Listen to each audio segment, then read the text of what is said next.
जय हिंद साथियों, स्वागत है आप सभी का एक और नई क्लास में। आप सभी विद्यार्थियों के लिए मैं लेकर आ गया सीटी का पूरा पेपर। आज की इस क्लास में अब आप सभी को देखना होगा और आंकलन करना होगा कि आपका सीटी का स्कोर क्या रहने वाला है। तो इसलिए शुरू करते हैं आज की क्लास। आपका ये पेपर 27 और 28 सितंबर का रहने वाला है। तो आप इस क्लास को पूरा देखना, एंड तक देखना, तभी आपको पूरी क्लास, पूरे क्वेश्चन, सारे प्रश्न आप सभी को समझ में आने वाले हैं। ठीक है, तो क्लास को स्किप मत करना प्लीज सभी, और क्लास को लाइक कर देना, चैनल को सब्सक्राइब जरूर करना। ठीक है, आज का पहला प्रश्न आप सभी से पूछा गया है साथियों। देखो, काफी महत्वपूर्ण प्रश्न है। राजस्थान की किस जिले में सौर वेधशाला स्थित है? सभी साथियों को बताना है राजस्थान की किस जिले में सौर वेधशाला स्थित है।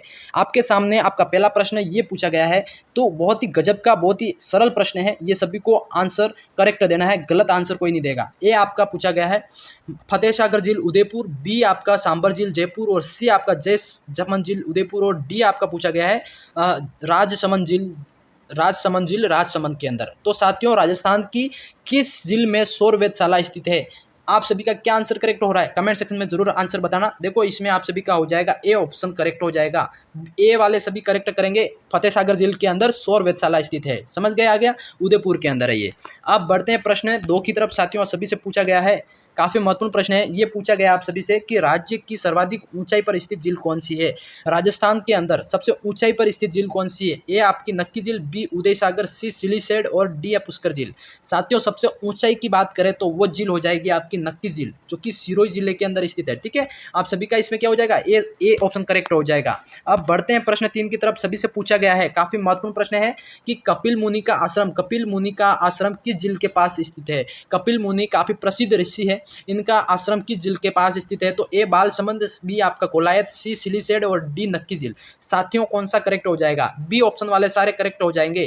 कोलायत झील के किनारे कपिल मुनि का आश्रम स्थित है। तो सभी का क्या हो जाएगा? बी ऑप्शन करेक्ट हो जाएगा। अब बढ़ते हैं प्रश्न 4 की तरफ। पूछा गया है सभी को कि पूछा जाता है आप सभी से अगले प्रश्न में कि आना सागर झील का निर्माण किसके द्वारा करवाया गया? आना सागर जो झील है, किसके द्वारा इसका निर्माण करवाया गया? तो सबसे बड़ी बात आती है, आना सागर झील है कहाँ? ठीक है, आना सागर झील का निर्माण करवाने वाले कौन थे? तो वो थे आपके अर्नोराज, जो कि अजमेर के अंदर ये झील आपकी स्थित है। तो इसी ऑप्शन आपका करेक्ट हो जाएगा। समझ में आ गया यहाँ तक सभी को? अब बढ़ते हैं साथियों प्रश्न 5 की तरफ। प्रश्न में आगे बढ़ने से पहले आप सभी को बता दो, चैनल पर नहीं तो चैनल को सब्सक्राइब करना, और टेलीग्राम चैनल को जरूर से ज्वाइन करना। वहाँ पे आपको सीईटी परीक्षा के शॉर्ट नोट्स अवेलेबल करवा दिए जा रहे हैं। ठीक है, प्रश्न 5 आपसे पूछा गया है, भीलवाड़ा का मेजा बांध किस नदी पर बनवाया गया है? भीलवाड़ा का जो मेजा बांध है साथियों, किस नदी पर बनवाया गया? काफी प्रसिद्ध बांध है। राजस्थान के अनेकों एग्जाम में इसका प्रश्न आता है। मेजा बांध साथियों बात करें तो कोठारी नदी पर बना हुआ है।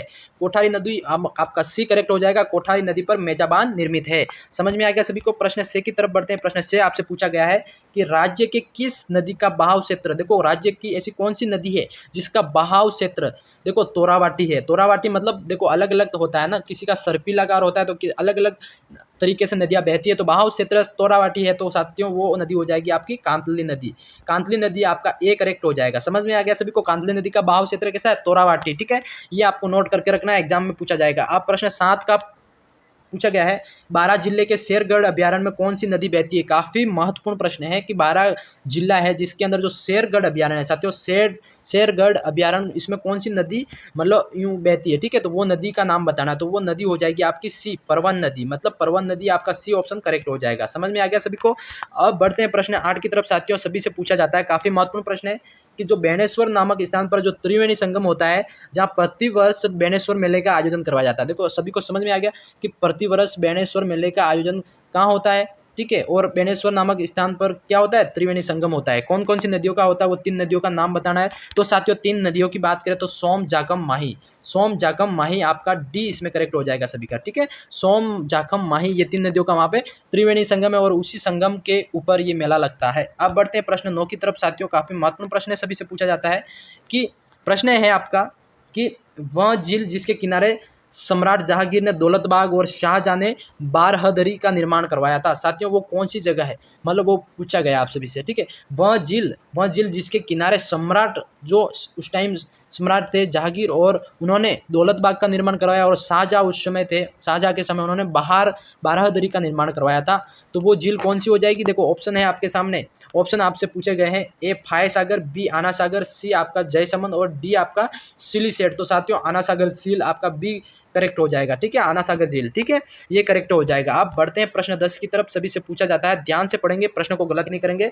निम्न में से किस नदी का स्थानीय भाषा में मसूरदी नदी के नाम से भी जाना जाता है? देखो, किस नदी को स्थानीय भाषा में मसूरदी नदी के नाम से भी जाना जाता है? तो कांकनी नदी, सी ऑप्शन करेक्ट हो जाएगा साथियों। ठीक है, कांकनी नदी को मसूरदी नदी के नाम से भी जाना जाता है। बढ़ते हैं प्रश्न 11 की तरफ, सभी से पूछा गया है कि कर्क रेखा 2 बार पार करने वाली नदी कौन सी है? देखो, कर्क रेखा राजस्थान के अंदर कहाँ से गुजरती है?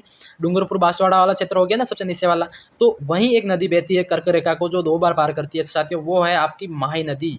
बी आपका करेक्ट हो जाएगा, माही नदी, जो कि कर्क रेखा को कितनी बार पार क्रॉस करती है? 2 बार। ठीक है, 2 आपका करेक्ट हो जाएगा, मतलब माही नदी आपका करेक्ट हो जाएगा। अब बढ़ते हैं प्रश्न 12 की तरफ साथियों, पूछा गया आप सभी से। देखो, प्रश्न 12 आप सभी से पूछा गया है कि पूर्णतः राजस्थान में बहने वाली सबसे लंबी नदी कौन सी? पूर्णतः पूरा राजस्थान के अंदर बहने वाली सबसे लंबी नदी की बात करें तो आपका डी हो जाएगा, बनास नदी। डी आपका करेक्ट हो जाएगा। ठीक है, बनास नदी आपका सही हो जाएगा।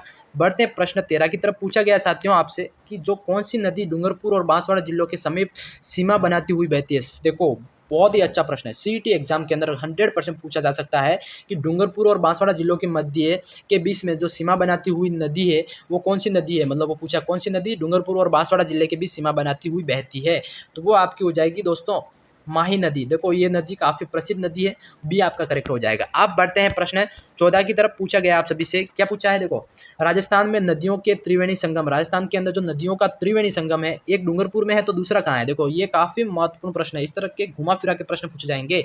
त्रिवेणी संगम एक तो डूंगरपुर के अंदर है, तो दूसरा साथियों कहाँ हो जाएगा? ऑप्शन में है आपका बिलवाड़ा के अंदर भी 3 नदियों का त्रिवेणी संगम होता है साथियों। ठीक है, वो कौन कौन सी नदियों का संगम होता है?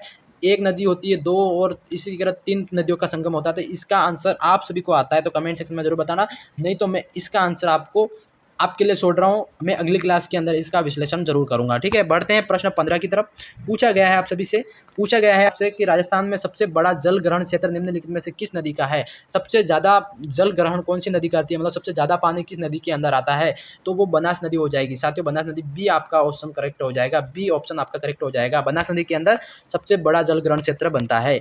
बढ़ते हैं प्रश्न 16 की तरफ, पूछा गया है, काफ़ी महत्वपूर्ण प्रश्न है कि मानसागर झील स्थित है साथियों। तो मानसागर झील की बात करें तो ये आपकी हो जाएगी जयपुर जिले के अंदर। ठीक है, जयपुर के अंदर है। अब बढ़ते हैं प्रश्न 17 की तरफ, सभी से पूछा गया है कि राजस्थान में अंतःप्रवाही क्षेत्र की सबसे बड़ी नदी कौन सी है? अंतःप्रवाही क्षेत्र वाली नदी कौन सी है? तो सबसे बड़ी नदी की बात हो रही है तो यहाँ पे घग्गर नदी हो जाएगी, आपका बी करेक्ट हो जाएगा। बी नदी मतलब घग्गर नदी आपकी जो अंतःप्रवाह क्षेत्र की सबसे बड़ी नदी हो जाएगी। समझ में आ गया सभी को? अब बढ़ते हैं प्रश्न 18 की तरफ, सभी साथी को पूछा गया है, देखो, राज्य में त्रिवेणी संगम वाले जिले हैं, त्रिवेणी संगम वाले जिले कौन से हैं? तो सबसे पहले आपको हो जाएगा सवाई माधोपुर, करेक्ट है, सवाई माधोपुर के अंदर भी त्रिवेणी संगम होता है, भीलवाड़ा और डूंगरपुर। तो आपका कौन सा करेक्ट हो जाएगा? ए आपका करेक्ट हो जाएगा, मतलब सवाई माधोपुर, भीलवाड़ा और डूंगरपुर ऐसे जिले जहाँ पर त्रिवेणी संगम होता है, मतलब 3 नदियाँ आपस में मिलती है। ठीक है, समझ में आ गया सभी को? अब बढ़ते हैं प्रश्न 19 की तरफ, काफ़ी महत्वपूर्ण प्रश्न मैं आपको पढ़ा रहा हूँ। जैसलमेर की गजरूप सागर झील का निर्माण करवाया था, गजरूप सागर झील का निर्माण करवाने वाले थे केसरी सिंह। सी आपका करेक्ट हो जाएगा सभी का। ठीक है, समझ गए सभी?